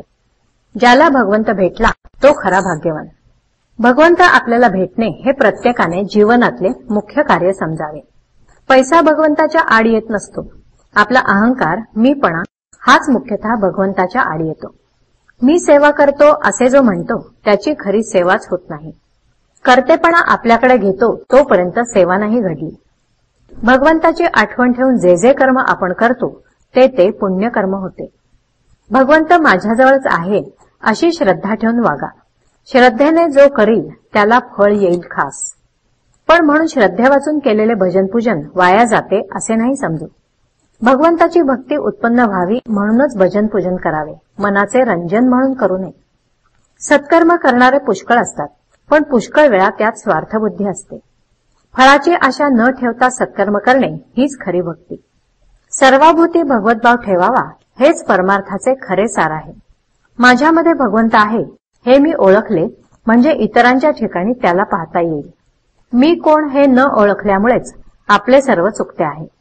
माझ्यात भगवंत आहे हे दोन प्रकारे पाहता येते. सर्व चेतना त्याच्याकडून मिळते हे एक. दुसरे म्हणजे देह ठेवला असे जेव्हा आपण म्हणतो तेव्हा ठेवणारा कोणी दुसरा असला पाहिजे. म्हणजे देह हा मी नव्हे. जागृती, स्वप्न, सुषुप्ती यांचा साक्षी कोणीतरी आहे हे खास.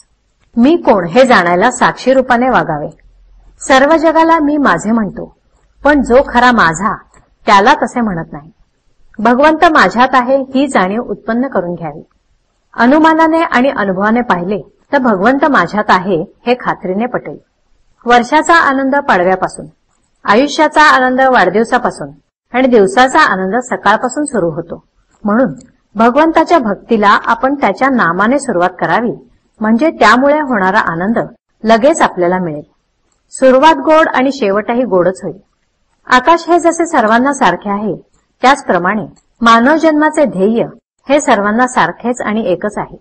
कोणत्याही जातीतला, धर्मातला किंवा देशातला मनुष्य असो, तो भगवंताच्या प्राप्तीसाठी म्हणजे परमार्थासाठीच जन्माला आला आहे. आपण भगवंताला शरण गेलो तर तो आपल्याला हातचा कधी सोडणार नाही.